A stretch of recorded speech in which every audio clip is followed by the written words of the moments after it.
Hi YouTube, it's Kathy and I'm here today to tell you about my TBR for the 10th round of the Queer Lit Readathon.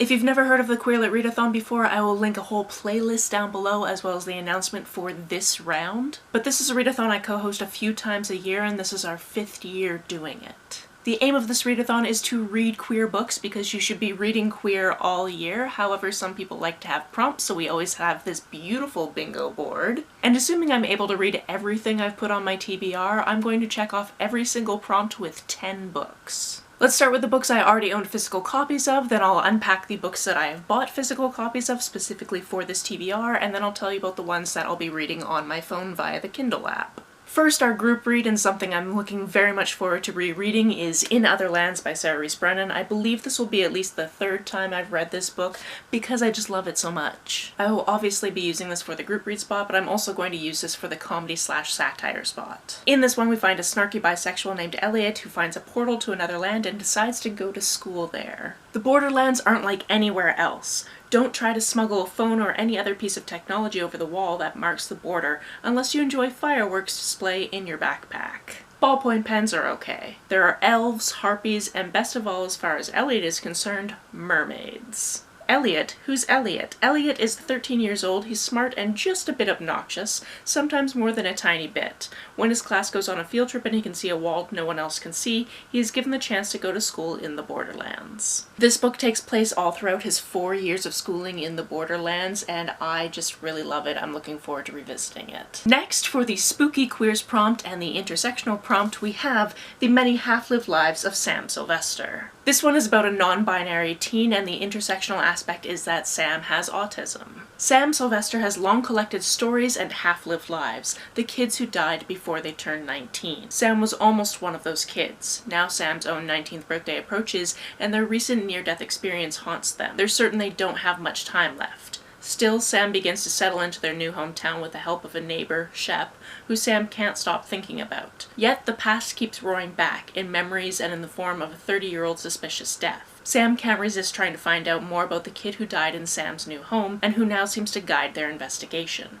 When Sam starts receiving threatening notes, they know they're on the path to uncovering a murderer. But is Sam approaching their own end? Like I said, spooky, queer, looking forward to this one. Also, I got this copy from the Trans book box, so I will link them down below as well. Next, we have a book that I can't believe I didn't pick up immediately when I bought it, I think sometime last year. This is the book I'll be using for Queer Joy, and that's Pumpkin by Julie Murphy. This is the 3rd in the companion series that starts with Dumplin' and then Puddin', and now we have Pumpkin. Waylon Russell Brewer is a fat, openly gay boy stuck in a small West Texas town of Clover City. His plan is to bide his time until he can graduate, move to Austin with his twin sister Clementine, and finally go full Waylon so he can live his Julie the Hills Are Alive and the Sound of Music Andrews truth. Also, the tag on this one is This Year Prom's a Drag, so I'm going to just assume, based on the 2 other books in this series, that there is going to be some drag happening, and I am excited for it. The book I'll be using for the catch-up space is In Deeper Waters. I'll be using this as a catch-up because I've been meaning to read this for a while, and it's on my 12 challenge, so if I'm going to finish that challenge this year, I need to read this. Prince Tal has long awaited his coming-of-age tour. After spending most of his life cloistered behind palace walls as he learns to keep his forbidden magic secret,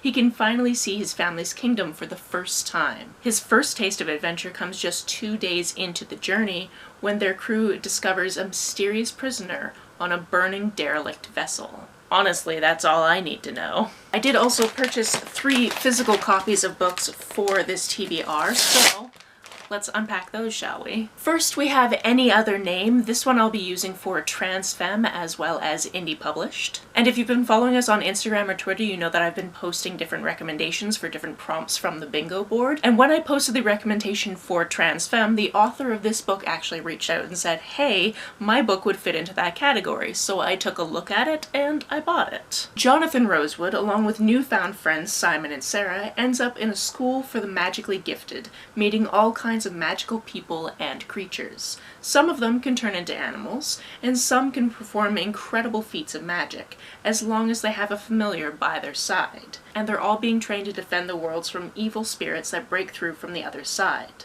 But not everything is as it seems, the gang realizes, as a world built on secrets is slowly revealed to them. I'm quite certain that when Ella was telling me about this book, she also said that she is trans femme as well. Next from the bag, we have The Insiders by Mark Oshiro. This, of course, will be my middle grade book, and I am very excited to read this because I absolutely loved Anger is a Gift by Mark Oshiro, as well as one other book that I can't remember the title of right now. 3 kids who don't belong, a room that shouldn't exist, a year that will change everything. Back home in San Francisco, being gay didn't mean feeling different.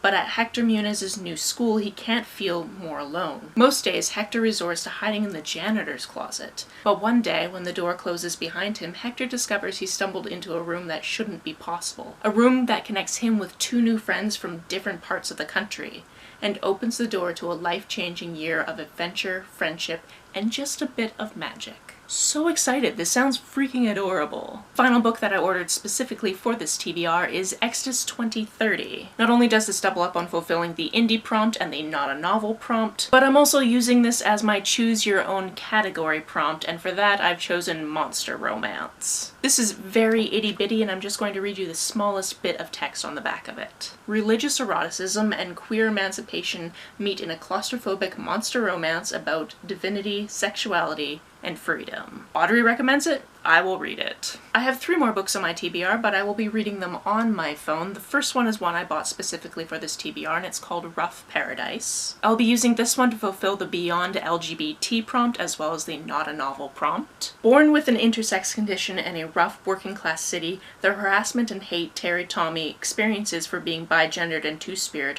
drives them to the brink of suicide. Yet they are saved by the love and acceptance of Darla. The 2 incur the wrath of their families and their community as they fall in love and graphically explore their queer sexuality. Forcefully separated, they spend the next 20 years trying to find each other and to uncover the real truth as to why they were kept apart. As far as the rep beyond LGBT, we have both intersex and two-spirit rep in this one. My penultimate book on this TBR is Lavender House by Lev A.C. Rosen. I'll be using this one for 5-star prediction, genre mashup because it's a historical murder mystery, as well as time travel because obviously this is going to take me back in time. Just the tagline for this one is also really good. It reads, "A delicious story from a new voice in suspense, Lev A.C. Rosen's Lavender House is Knives Out with a queer historical twist." Personally, that's all I need to know, but I will read you a little bit more of the synopsis in case you need it. Lavender House, 1952, the family seat of recently deceased matriarch Irene Lamontagne, head of the famous Lamontagne soap empire. Irene's recipes for her signature scents are a well-guarded secret, but it's not the only one behind these gates. This estate offers a unique freedom where none of the residents or staff hide who they are. But to keep their secret, they need to keep others out. And now they're worried they're keeping a murderer in. Doesn't that sound fabulous? Finally, for the Brings You Joy prompt, I will be reading The Year Shakespeare Ruined My Life. This one brings me joy because I grew up as a theater kid. I love theater. I sometimes still participate in theater, although it's been a while for some obvious reasons. So this is going to bring me back to the time frame where I was doing the most theater, which was my teens. Alison Green, desperate valedictorian wannabe, agrees to produce her school's production of A Midsummer Night's Dream. That's her first big mistake. The second is accidentally saying yes to a date with her oldest friend Jack, even though she's crushing on Charlotte. Allison manages to stay positive even when her best friend starts referring to the play as ye old Shakespearean disaster. Allison must cope with the misadventures that befall the play if she's going to survive the year. She'll also have to grapple with what it means to be out and what she might be willing to give up for love. So there you have it. Those are the 10 books I'm going to try to tackle this week. Given that I've been slowing down my reading this year, I'm a little bit scared that for the first time I'm not actually going to make it through my Queer Lit Readathon TBR, but I'm going to try my best. 2 of these books are available as audiobooks through my library, so that should help me out, assuming nobody snatches them up just when I need them. What are you planning to read during the Queer Lit Readathon? Tell me all about it down in the comments below. On the way down to the comments, if you hit that subscribe button, that would be very nice of you. If you don't feel like leaving a comment but want to make sure that I know you were here, just leave me an emoji or a smiley face if you happen to be on your keyboard. Some people have asked if there's a way to financially support this channel, so I set up a Ko-fi account, which is a digital tipping service. The link, as always, is down below. You can like and share this as you see fit, and please share it far and wide because YouTube doesn't really like that I put the word queer in my video titles, and I will see you very soon. Bye!